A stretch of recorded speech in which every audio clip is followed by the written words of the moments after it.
si Angel, yung friend ko na taga Cavite. Ang sarap ng buhay, oh. Pa-shopping-shopping na lang.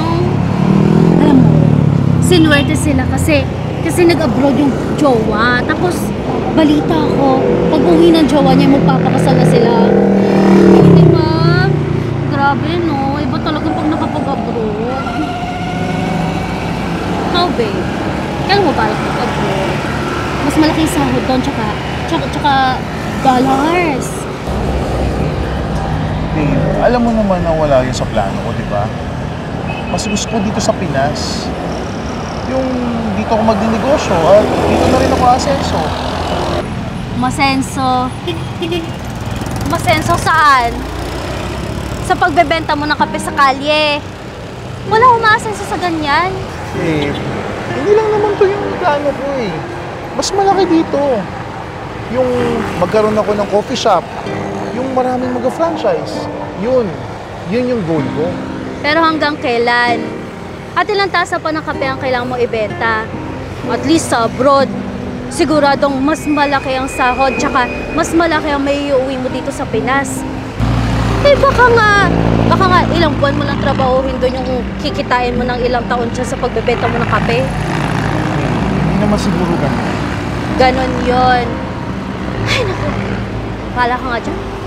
Baba ng pangarap ko.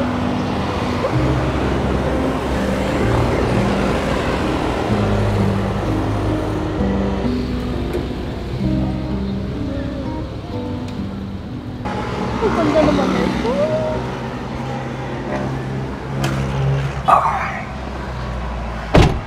Grabe. Hina talaga ng benta ngayon. Babe, tingnan mo to. LV na kasi yung gusto kong bag. Ang ganda, oh. Talaga? Magkano naman yan, babe? Tingnan mo. 35,000 na lang from 75,000. O, diba? Ang laking discount. Grabe naman yan, babe. Ang mahal. Ha? Syempre, luxury bag to. Ang cheap mo talaga no? Mahal na to para sa'yo. Nasaan mo naman yung standards mo? So, sa tono mong yan, kahit na naka-sale na to, hindi mo pa rin kayang bilhin para sa akin. Ay, naku, Larry. Hanggang ganito na lang ba yung buhay natin? Kung sana nag-a-abroad ka na lang. Babe, ayun na naman ba tayo?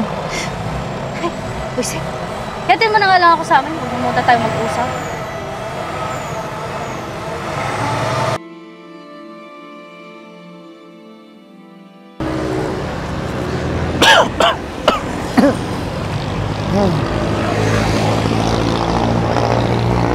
Babe, baka pwedeng lalagtatin yata ako. Baka pwedeng ikaw muna magbantay dito sa shop. Babe, wala akong panahon magtinda ng kape tulad mo.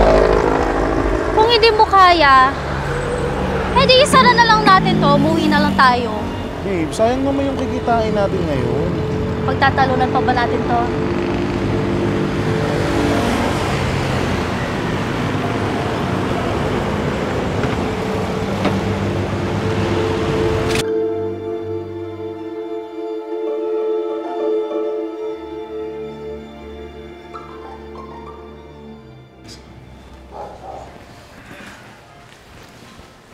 Uy! Alex! Larry, pare! O, kumusta? Akala ko nasa abroad ka nagkatrabaho. Alex, si Joy, girlfriend ko. Joy, si Alex, kabatchmate ko nung high school. Oh, hi Joy. Hello. Alex. Yeah, sa abroad pa rin ako nagtatrabaho, US pare. Nice. Pasyon ko lang ngayon, ayun. Sinabay ko na rin yung pagbili ng bagong property pare, sa Batangas. Ikaw pare, kailan ka mag-abroad? Tumatanda ka na dito pare, huwag ka magpabulok dito sa Pinas. Ano? Sayang pare. Sayang, mag-abroad ka pare. Tingnan mo ko. Nakapag-ipon na. Nakabili ng property pare. Tapos syempre kotse. Dami. Wow. Sana all. Ayaw mo lang payagan to si Larry po eh. Anong hindi? Yun nga yung gusto ko eh. Uy, yun naman pala pare. Mag-abroad ka na. Apply ka.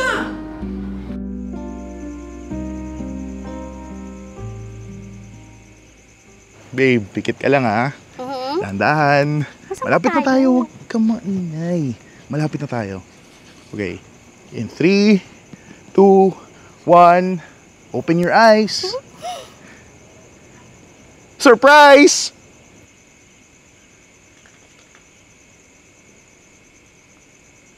Babe, happy anniversary. Happy? Yeah, happy anniversary. Happy? Larry, anong kachipan to? Ito lang yung naisip mo sa anniversary natin? Ito lang? Bakit, babe? Hindi mo ba nagustuhan? Hindi!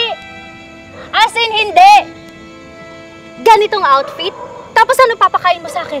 Pansit Canton? Tsaka tigdodos na pandesal na binibili dyan sa panaderya? Aba, hindi mo man lang ba ako dadalhin sa sosyal na restaurant? Babe, pasensya na. Yan lang yung kinaya ko eh. Ayun na nga eh. Wala ka na ngang pera. Nag-iinarte ka pa sa suggestion ko sa'yo na mag-abroad ka. Ano? Ito lang kaya mong ibigay sa akin? Makontento na lang ako sa ganyang katsipan? Ha? Babe, nagsusumikap naman ako dito sa Pinas ha. Alam mo, Clary, wala na akong pakialam sa plano mo. Anyways, in few weeks, alis na rin naman ako dahil approved na yung application ko sa Middle East. Ha? Hindi ko na sinabi sa'yo kasi alam ko naman kukontra ka. Tsaka, itigil na nga natin to relasyon natin. Wala naman na ako nakikitang future sa'yo. Mabulok ka na lang dito sa Pinas. Babe!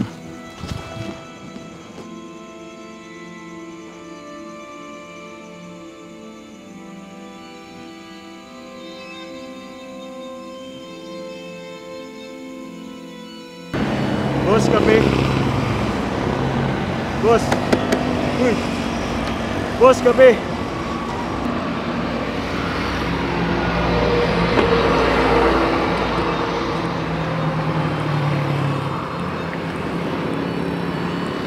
Nak. Nak. Okay ka lang? Gusto mo ako muna dito?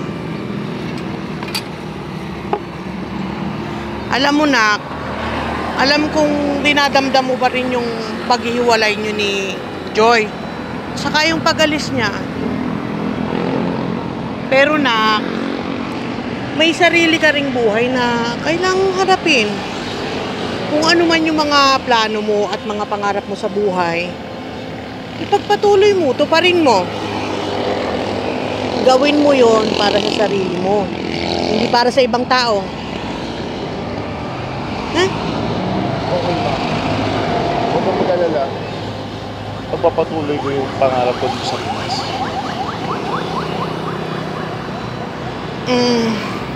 Siguro ang lakas ngayon, no? Kasi medyo makulimlim eh. No?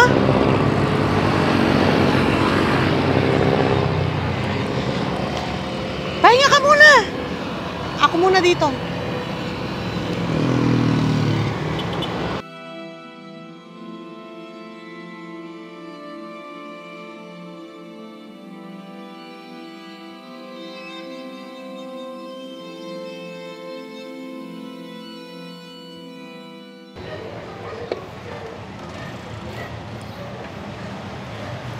Sir Larry. Oh, Di ba ito yung nakakwento mo sa amin ng ex-girlfriend mo? yeah.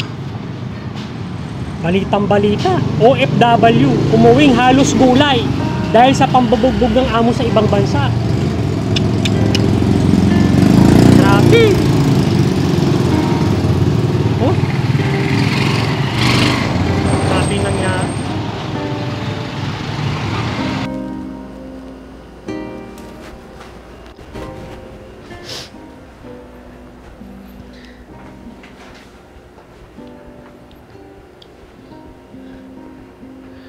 Kumusta ka, Joy?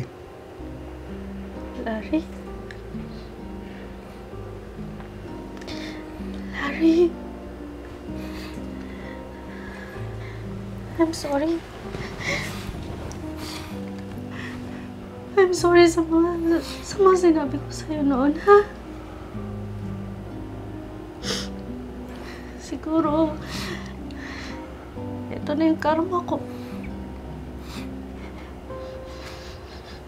Huwag mo iisipin yung Joy. Ang mahalaga, nakabalik ka dito ng Pilipinas ng buhay. Pagpagaling ka, kahit na umalis ka dito ng bansa, isipin mo na may babalikan ka pa rin.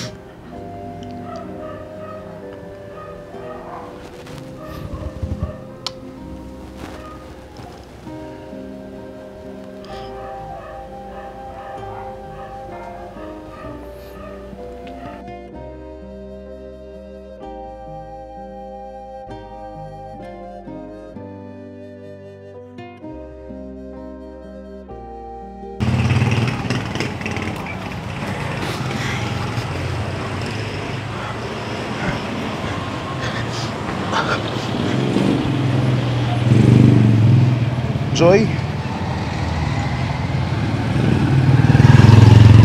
eto na yun. Yung sinasabi ko sa'yo noon na pagsusumikapan kong matupad. Maliban sa pwesto o sa coffee shop, alam mo ba, may 5 branches na ang Cafe Franco. I'm sorry, Larry. Wala ka dapat ika-sorry, Joy. Nangyari lahat ng to dahil may purpose si Lord. Nangyari lahat ng to para magsumika pa ako, matupad yung pangarap ko. Itinadhana na ibalik ka sa akin.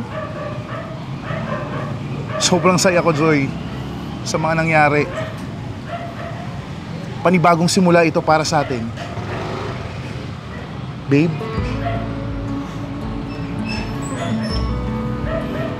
Yes, babe. I love you.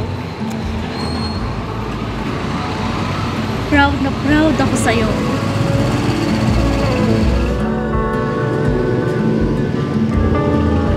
So, maliban sa coffee, meron tayong snacks, sisling, silog, tapos may rice topping. Level up ka na nga. O, tingnan mo. Ang dami mo ng rice topping. Ano bang best ano? Siyempre, yung favorite natin, salted caramel latte. Oh? So ano, gusto mo? Oo, patry naman ako. Ako yung Dati gusto sa mag- flavor ako yung lang, gusto eh. magkakalaw sa'yo. Ka na. Oo.